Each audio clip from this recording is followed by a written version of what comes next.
Thank you, Dave.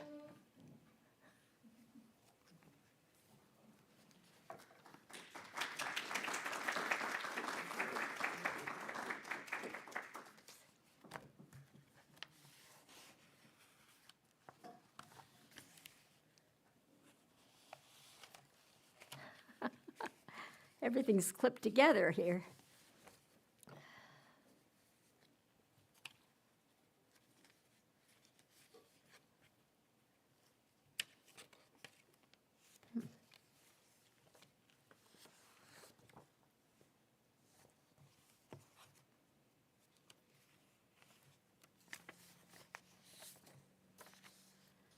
Well, if I had these in order, which I did have once,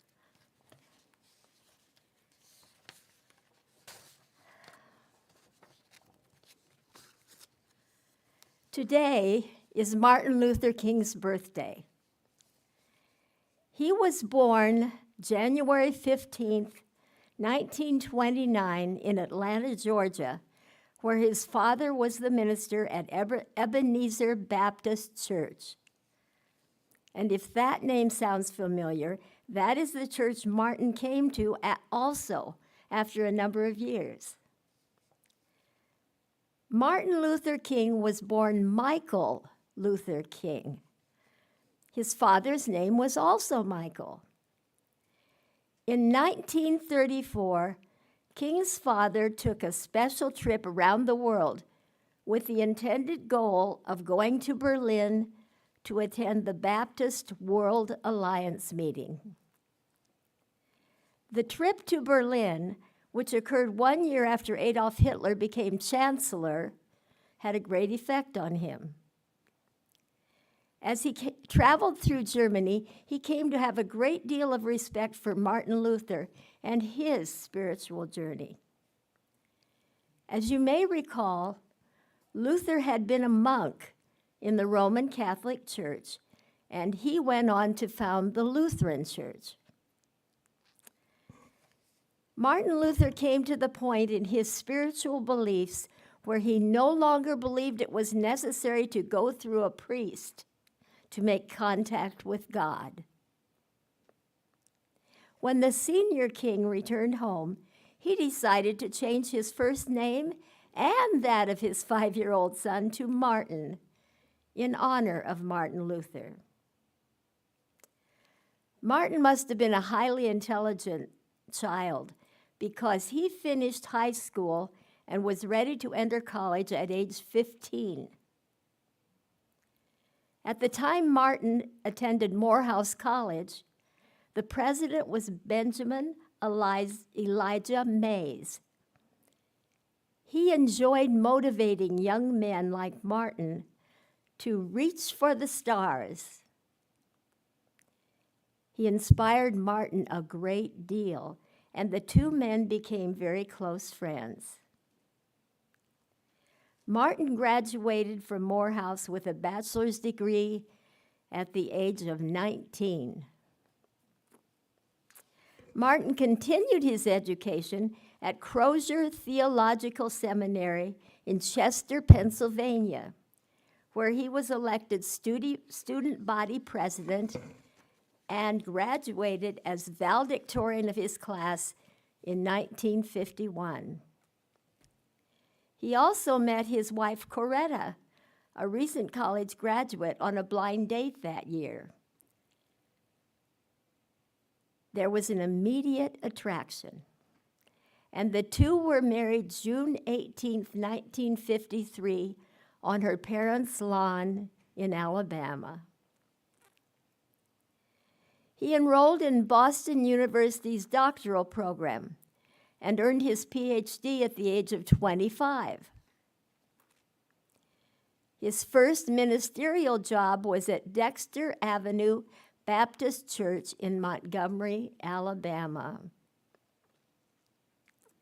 The following year, 1955, Rosa Parks refused to give up her seat on the bus to a white person.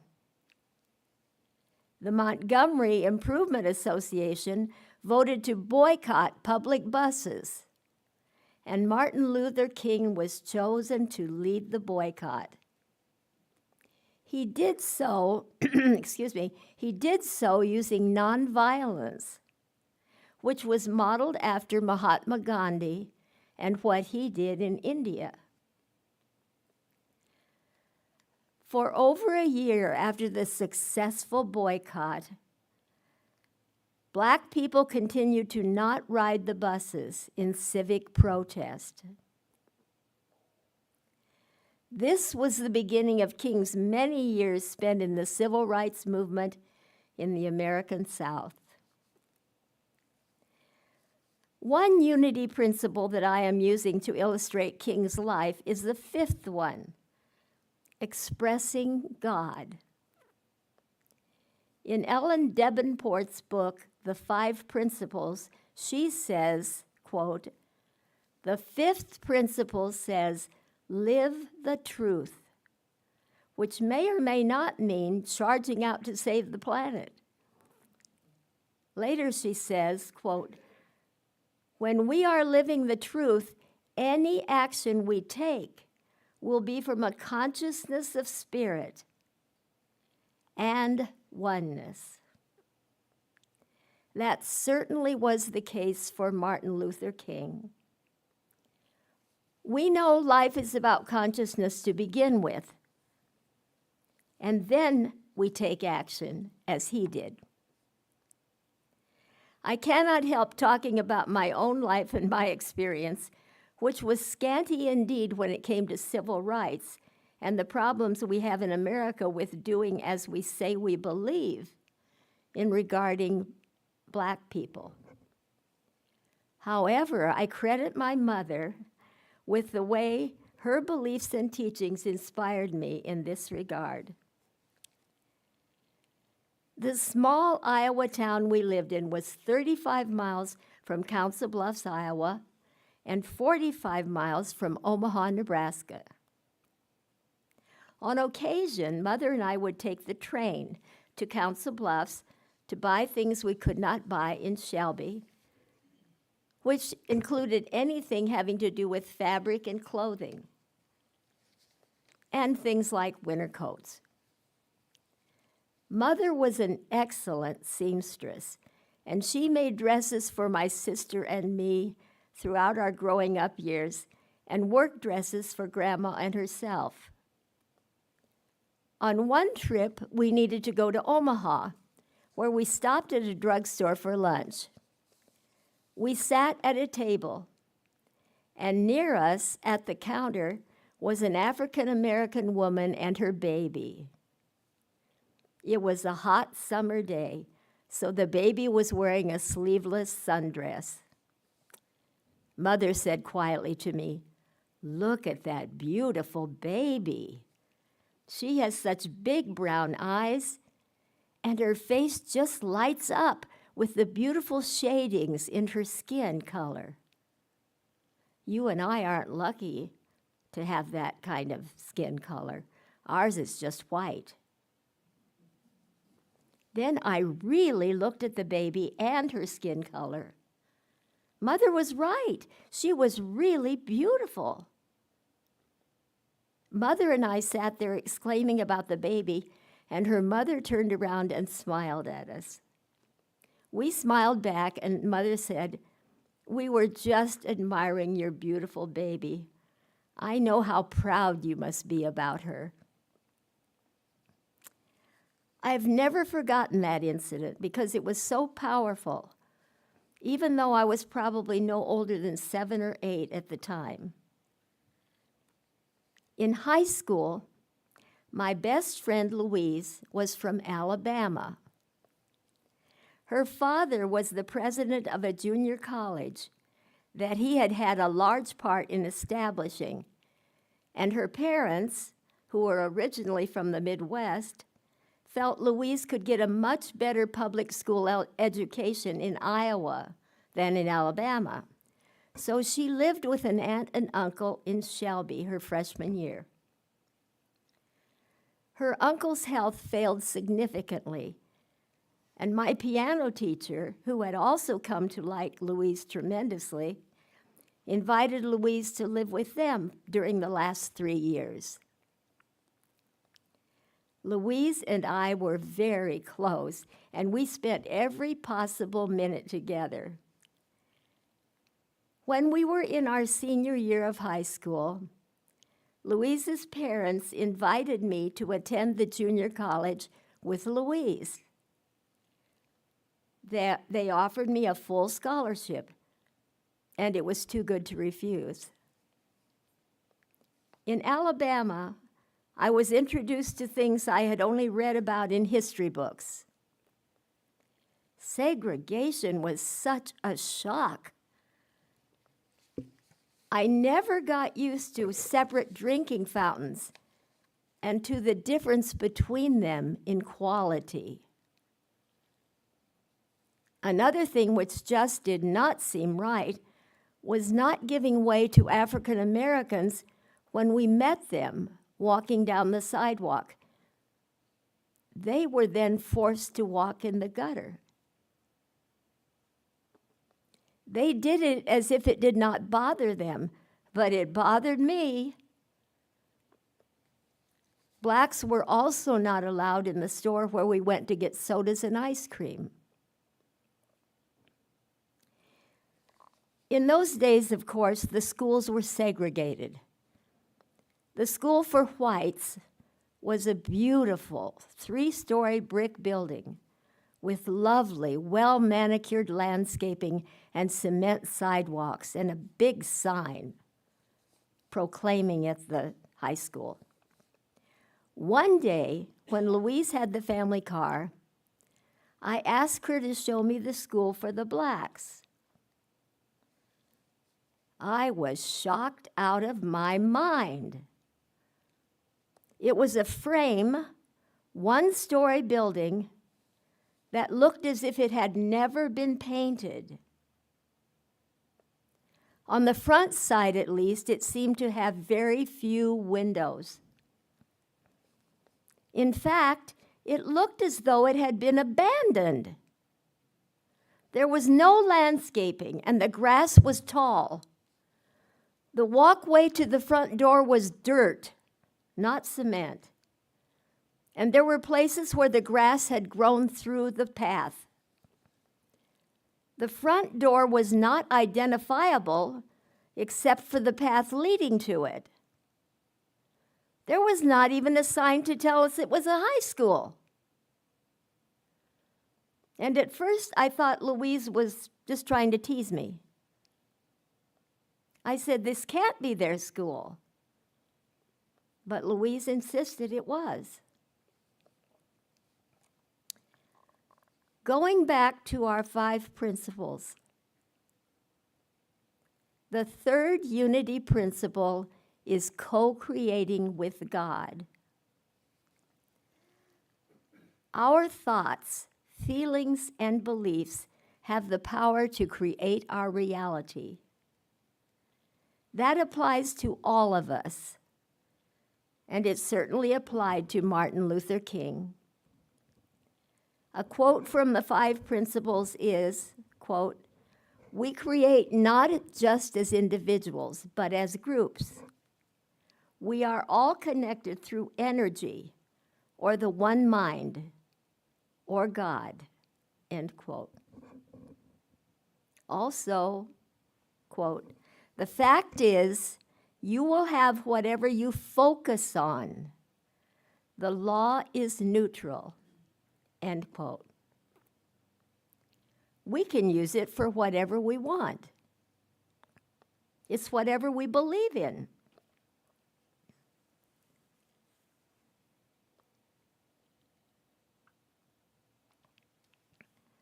Martin Luther King definitely used this principle in his civil rights work. He always came from a spiritual base, and nonviolence went a long way toward getting their wants and needs met. That was largely because the reasonable world stopped to look and listen and to become more sympathetic than if force had been used.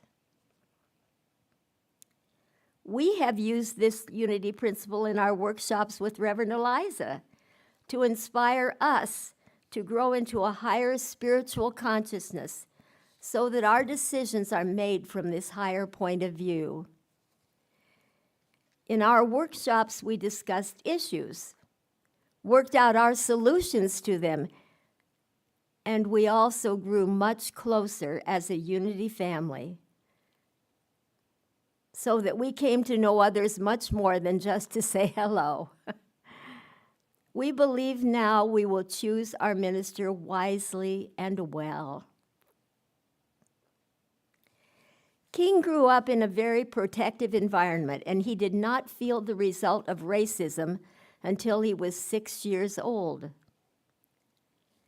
At that time, the children moved either to the white school or the black school. And the little white boy he had always played with said his parents told him he wasn't allowed to play with Martin anymore. Martin felt very hurt by that action because they had played together so long and so well. In 1958, at a book signing in Harlem, New York, he was stabbed by Isola Ware Curry. He was rushed to Harlem Hospital, where a team of doctors successfully removed a 7-inch letter opener from his chest. He recovered well. In 1960, the family moved from Montgomery to Atlanta, so King could devote more time to the Southern Christian Leadership Conference and the freedom struggle. He became assistant pastor at Ebenezer Baptist Church, where his father was minister. In 1961, after the first group of freedom riders sought to integrate the bus terminal in Alabama, he addressed a mass rally at the mob-besieged Montgomery Baptist Church.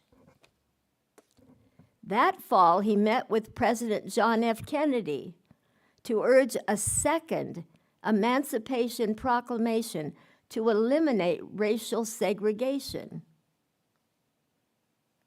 In 1962, in September, during the closing session of the Southern Leadership Conference in Birmingham, Alabama, a member of the American Nazi Party came to the podium and hit King 2 times in the face.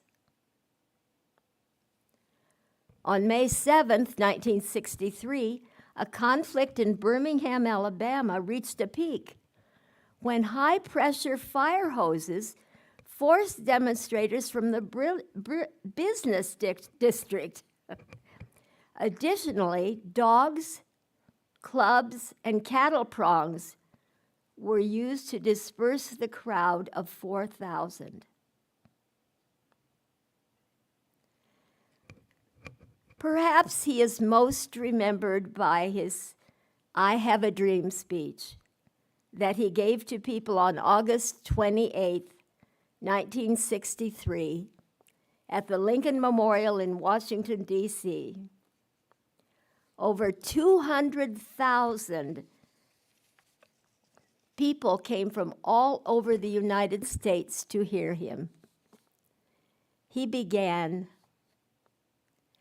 "50 years ago, a great American in whose symbolic shadow we stand today signed the Emancipation Proclamation.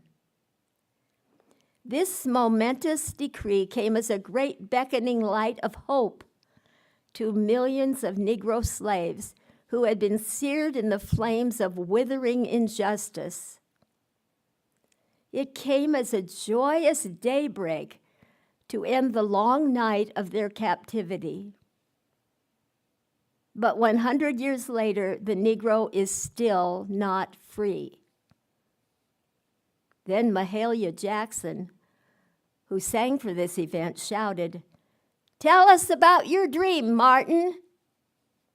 And King began his I Have a Dream talk that mesmerized everyone present and many more who read this speech later and who read the speech today. One section begins, I have a dream that one day on the red hills of Georgia, the sons of former slaves and former slave owners will be able to sit together at the table of brotherhood. I have a dream that little children will one day live in a nation where they will not be judged by the color of their skin, but by the content of their character. I have a dream that one day right here in Alabama, little black boys and little black girls will be able to join hands with little white boys and white girls as sisters and brothers. Part of the final paragraph goes,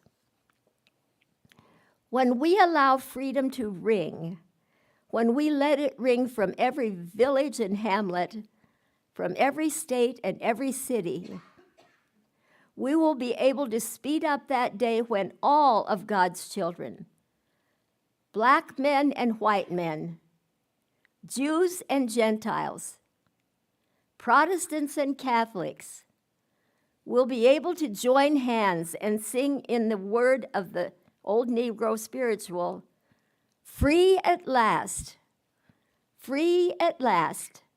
Thank God Almighty, we're free at last. Afterward, King and other civil rights leaders met with President Kennedy and Vice President Lyndon Johnson at the White House.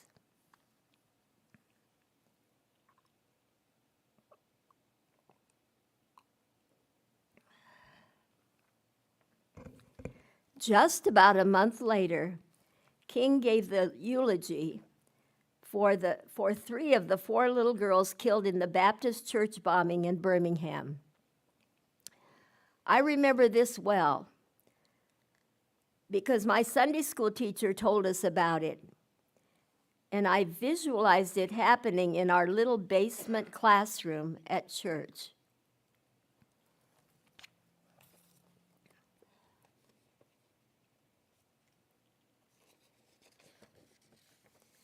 Less than a month later, Robert Kennedy authorized the FBI to wiretap King's home phone.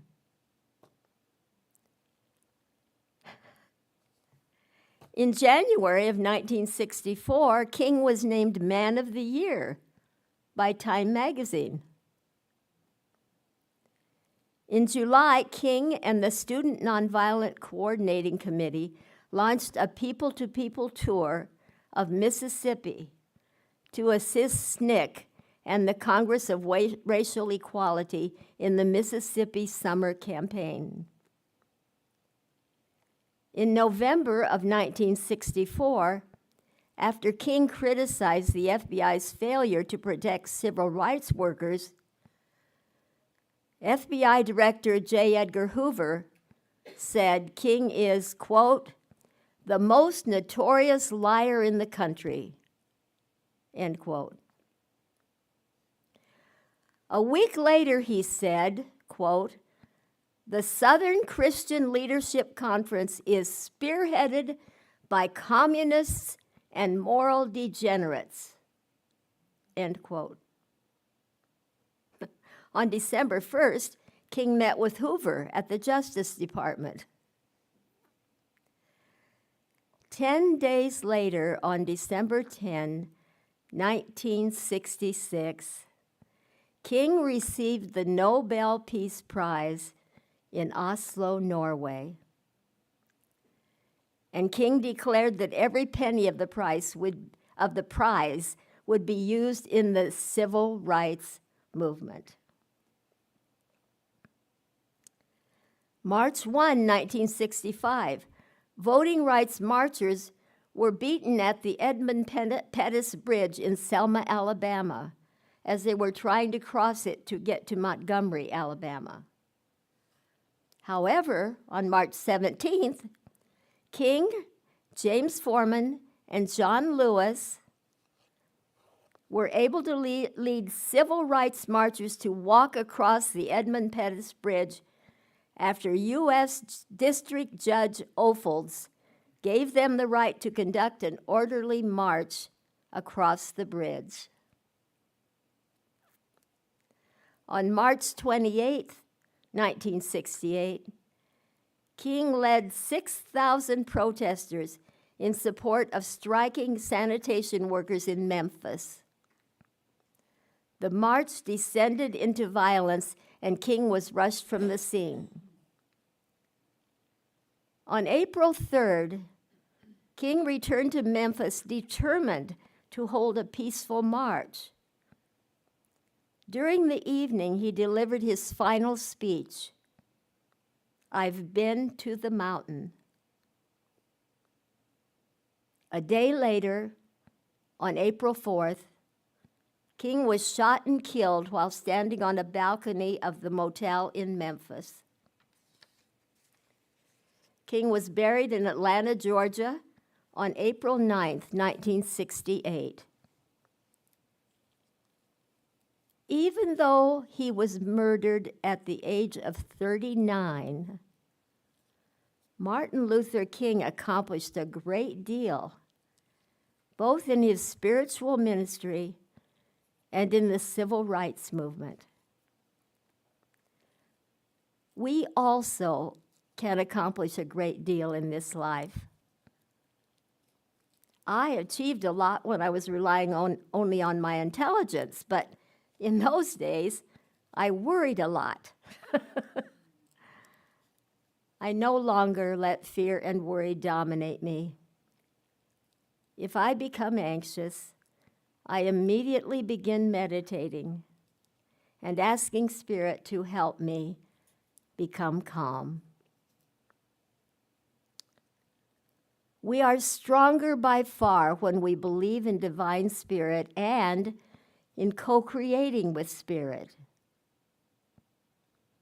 Our first task is to continue to grow spiritually and to strive to become closer to Spirit every day. Namaste.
Take one or two deep breaths now and relax. There is only one presence and one power, God the Good.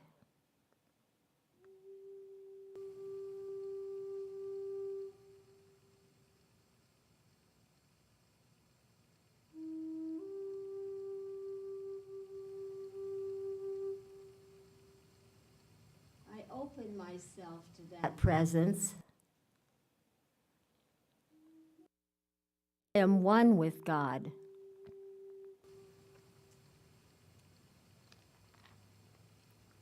One with God, I radiate love and peace.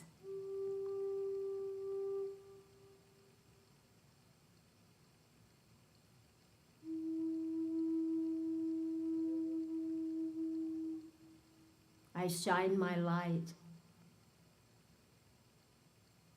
I radiate peace to those around me.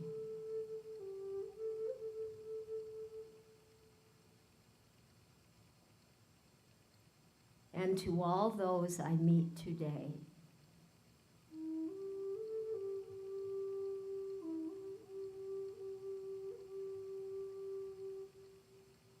Peace. Peace. I express the Christ presence.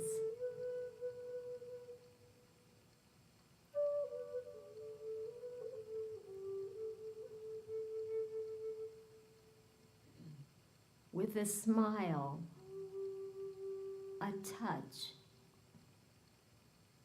a word, an offer of help, perhaps.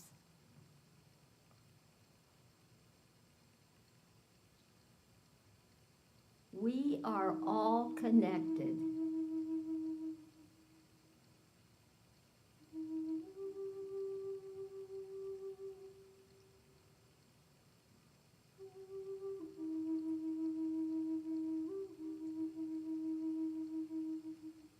Connected by love. I feel the warmth of God's love. I let God's love and guiding light flow through me.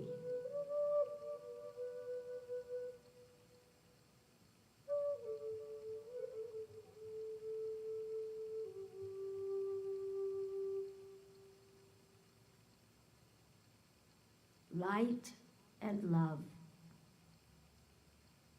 peace and joy.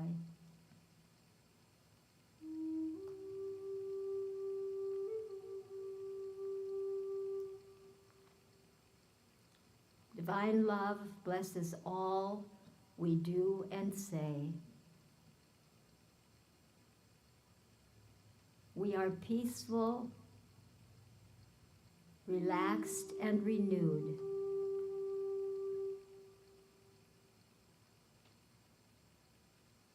Thank you, loving Spirit, for all you have given us.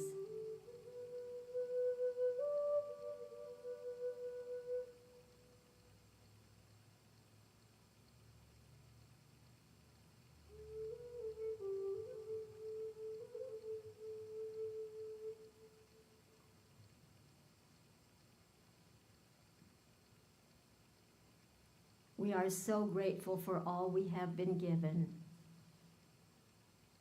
And now let us begin to return to this time and place as Dave closes our time together with flute music.